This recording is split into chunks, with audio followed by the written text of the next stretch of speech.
After my grandma's death, I inherited her apartment in New York. I shifted there as I could finally live rent-free. Previously, I worked as a bartender, hence getting this apartment was a huge opportunity for me to start fresh. It is a big apartment with 2 bedrooms and a living area with an open kitchen. As I struggled to find a new job, I decided to find a roommate. I thought their rent would help me to suffice while I look for some other earning options. I clicked some photographs of the place and posted an ad online. Within a week, I started to hear from people. I'm a 23-year-old, single woman trying to make a living of her own. Considering my comfort zone and security issues, I decided to rent the apartment to another woman, expecting she'll be easy to live with. Among the 3 interested applicants, I liked Annie the most. She was an average height, blonde woman who was near my age. I'm an extrovert myself, and I talk a lot. Likewise, Annie too seemed cheerful and the outgoing type to me. I wasn't just looking for a roommate, I was looking for a friend as well. Because shifting to a new city among new people did startle me a bit in the beginning. The first time she came to see the apartment, she smiled and hugged me like her own. Right at that moment, our friendship hit it off. Within 3 to 4 days, we finalized the deal and she shifted to my place. I lived in the roadside bedroom connected to the fire exit. Annie's room was across the hall on the left. She said she was a struggling artist, hence she would prefer a quiet corner of the apartment. Even though we had separate rooms, we hung out together often. We watched movies late at night, drank, and went out to grab a bite almost every other day. I never saw Annie going out with anyone else. I even asked her about her friends and family, to which she replied she grew up in a foster home and does not have anyone to call her family. I was in the exact same space after my grandma's death, so I felt bad for her. Soon, 2 lonely souls became family in the busiest city on the planet. After a huge round of interviews, I got a job in a small startup. I managed their accounts, and in return, they paid me more than my bartending job. Life started to look up for me. My colleagues were humble, and I liked spending time with them too. I thought this is my final opportunity to make a career for myself, and there's no way I'm going to let it go. Soon, I started to go out with others, and Annie got left out. I asked her to join me and my new buddies, but she refused to and said she didn't want to intervene. Even though she acted like it wasn't a big deal for her, I could feel a suppressed tension in her face. One night, I came home really drunk. I rang the doorbell and waited for Annie to open the door. A minute went by, and I was wondering what took her so long when a guy answered the door. He was standing in his jeans with no shirt on and smirking at me. "Who are you?" "I'm with Annie." Before I could know more, I heard Annie's voice. "Who is it, Max?" She came out wearing her nightgown. "Oh, Camilla. Sorry it took us some time to answer the door. We were a bit busy, if you know what I mean." She smiled in a flirtatious manner and held Max's hand. I immediately realized and walked in with an embarrassed face. I was going to my room when Annie said, "Hope it's fine with you if Max comes over sometimes." I nodded my head, saying, "Yeah, of course. This is your apartment too." Lying in my bed that night, I couldn't shake off this weird feeling about the sudden change in Annie's behavior. I never thought of her to be the casual type. She never spoke about any boys, and suddenly she's sleeping with this random guy out of nowhere. But what's wrong with trying to find someone? So I slept on the matter. The next morning when I woke up, I saw Annie was having breakfast on her own. "So you had fun last night, huh?" I asked. She smiled and said, "Yeah, I went out drinking on my own and met Max in the pub. I think I'm going to spend more time with him from now on. Hope you won't feel lonely." I smiled awkwardly and said, "Yeah, fine with me." She suddenly got up and replied in an angry voice, "Of course you'll be fine. Why wouldn't you? You've got new friends now." Before I could reply, she just stormed out of the apartment, and I stood there trying to grasp what just happened. That night, Annie didn't come back home, and I figured she might be staying with Max. Around 3 a.m., I heard heavy banging on the door. I rushed and opened it in a panic. Annie was sitting on the floor, sobbing like a 9-year-old. There were bruises on her arms and face. I helped her to get inside, and we sat in the living room. After asking her, she told me Max had a mental breakdown and ended up hitting her. I got furious at this guy from seeing her condition. I immediately got up to call the cops. Annie stopped me, saying Max had some connection with the mobs and it wouldn't be nice to infuriate him further. She cried, saying it was all her fault and that she shouldn't have trusted people. Seeing her break down like this, I couldn't help but console her. The toxic experience with Max affected her to such a level that she isolated herself completely. I didn't want to leave her in this condition, so I started to come home early from work and spent as much time as I could with her. Max never came back to disturb her, which gave me some relief at the end of the day. One evening, I went to buy some snacks for a movie night with Annie. On my way back home, I saw Max standing on the sidewalk laughing with some sketchy-looking dude. I couldn't stop myself, so I walked up to him. "You crazy psycho! You know she liked you and trusted you. We could have called the cops on you for hitting her. Why did you hurt her like that?" "That's what she told you? If anyone is the crazy psycho, that's your roommate, dude. She was the one who constantly told me to beat her during sex. She said she liked it that way. But I'm not that type of guy, you know? So I stopped seeing her. I'd never hurt a girl just to get laid." He walked off with his groupies and I stood there in complete awe, thinking, what the hell is going on with Annie? I wanted to check if Max was telling the truth, so I called Annie and said I'm going to a pub with my colleagues. She said in a pissed off voice, "But you said we'll hang out like we used to." I didn't talk much and disconnected the call. I took a shortcut and reached my apartment secretly. I climbed up the fire exit and got into my room from the window. Thank God I kept it open. As I took the first step inside, I heard dishes being thrown on the floor. The shattering sound of them got mixed with another sound, Annie's screams. She was furiously breaking and throwing stuff all around the apartment.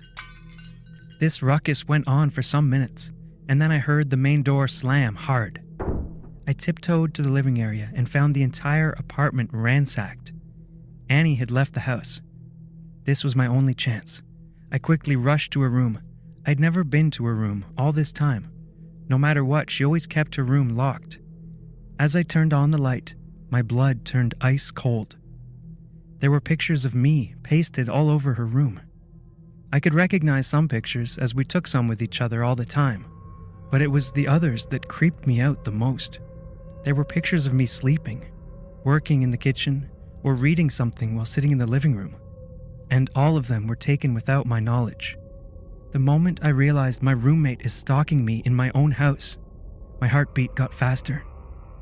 Apart from all those images, there was a big painting hung on the wall that I believe Annie painted herself. It showed Annie and I standing side by side and holding hands like a couple. On the top was written, "Together forever," with blood. I assumed she wrote that with her blood. Right at that moment, I realized she picked up Max from the bar to make me feel jealous. But when she realized that idea didn't work, she decided to portray him as an abuser to get my sympathy and attention. I was shocked to see how far someone can go to claim someone's attention. There's no doubt she hurt herself and came up with those bruises to make her fake story more believable. "Did you like my artwork?" I turned around immediately and saw Annie standing behind me with a kitchen knife in her hand. "What the hell is all this? You stalked me in my sleep?" "I did more than that to get you back, Camilla. I risked my life for you. That dumbass Max told you everything, huh? I just saw him and gave him what he deserved." What? What did you do, Annie?" "The same thing I'm going to do to you." She charged at me with the knife like a psycho killer. I wasn't ready for this sudden attack and fell hard on the floor.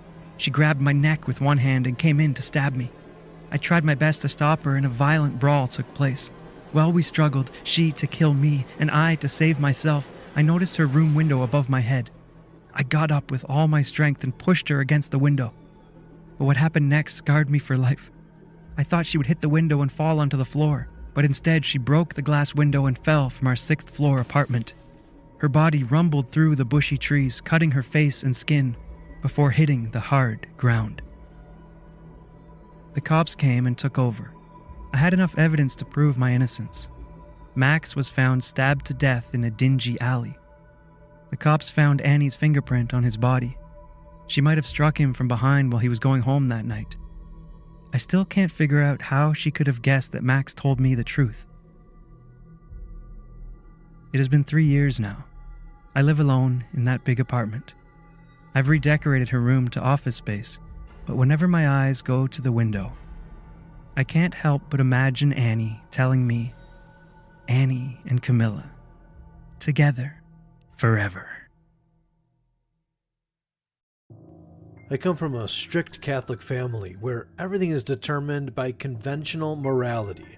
I had to repeatedly question myself, what will God do, before contemplating every single life choice. I got shoved into a missionary boarding school to learn the do's and don'ts of our religion. I was only 6 years old when my parents sent me away. Their harsh ideologies kind of ruined my childhood. At that age, I wanted to grow up just like every other kid in my neighborhood, being around my mom, going to the city park with my dad, but no, they were too headstrong to raise their son as a sacrificial lamb. The boarding school was located in the mountains, far away from home. It was an all-boys school, and our accommodations were in the school hostels right behind the main building. As we went on climbing the ladder of grades and standards, our rooms changed as well as roommates. 5th through 8th grades were kept in Building 1 with 4 students in one room. Once shifted to high school, the school authorities gave us a bit more privacy, with 2 students sharing one hostel room. I was pretty excited when I began 9th grade because finally, after a long time, I was going to have half of the room to myself. On our first day of the new session, everyone gathered around the hall looking at the charts hanging on the bulletin board. There they were, names and room numbers for the entire high school tenure. Now, there were many new students admitted, so it wasn't a foregone conclusion that I would have a friend or a classmate I already knew as a roommate. I was going through the charts when I noticed our principal, Father Daniel, talking to an elderly couple. With them stood an average height boy about my age. He was putting his head down so I could only see his sharp nose and bony jawline. Father Daniel gave a formal smile and the couple shook hands with him. I realized this boy must be a newly admitted student. According to the chart in the hallway, I was paired up with someone named James Wilbur. My room was on the 3rd floor of the 2nd building. As I finally moved with all my stuff, I found the room to be empty. My roommate James was nowhere to be seen. I arranged everything in my way and started setting up my bed. I was standing facing my back to the door of the room, so I didn't realize I was being watched all this time. Suddenly, my 6th sense kicked in and I turned around. That new boy who I saw a few hours back was standing near the door and watching me in a very creepy way. For the first time, I could see his entire face. That same sharp, pointy nose accompanied with very bright eyes. I don't know why, but he kind of reminded me of Norman Bates from the movie Psycho. His facial structure bore an uncanny resemblance with him. Giving an awkward smile, I said, "You must be James. I'm Gabriel." He didn't smile back. Instead, went straight to his bed to lie down, ignoring me completely. He turned his face toward the wall. I realized he's in no mood to talk. New boys arriving at this boarding school often find it difficult to adjust at first. I remember I was just like him when I first came here, but slowly we all learn to adapt because, well, you have no choice when your parents fail to understand you. I thought it was best for him to have some space, so I let him be. When the bell for dinner rang and James still didn't get up, I got a bit worried. I slowly walked to his bed and peeked to take a look at him. He was lying with his back facing me. All of a sudden, he turned at me and screamed, "Why don't you just leave me alone?" I stepped back immediately and left the room. When I came back after study hours, it was 10 p.m. already. The entire building was in pin drop silence. I pushed the door of the room without making any sound. James was still lying there. I didn't bother to talk to him and went to bed directly. The school rules were so strict that if anyone missed dinner or didn't show up, they had to sleep with an empty stomach. I honestly felt bad for him, but there was nothing I could do at the moment. I don't exactly remember what time it was, but I woke up hearing a spine-chilling scream and a loud thud like something heavy hit the hard floor outside. I switched on the room light and saw James wasn't there in bed. I rushed to the balcony outside and found him on the ground floor, lying in a pool of blood. He jumped from the third-floor balcony, and it was his scream and bones crackle that I heard. The matrons and teachers were called immediately. James got taken away to the Hillside Army Hospital because it was the nearest one. I don't know what happened there, but he survived somehow. After a month, he came back to the school with a plastered arm and a bandage over his head. The teachers and school authorities went easy on him after his sudden suicide attempt.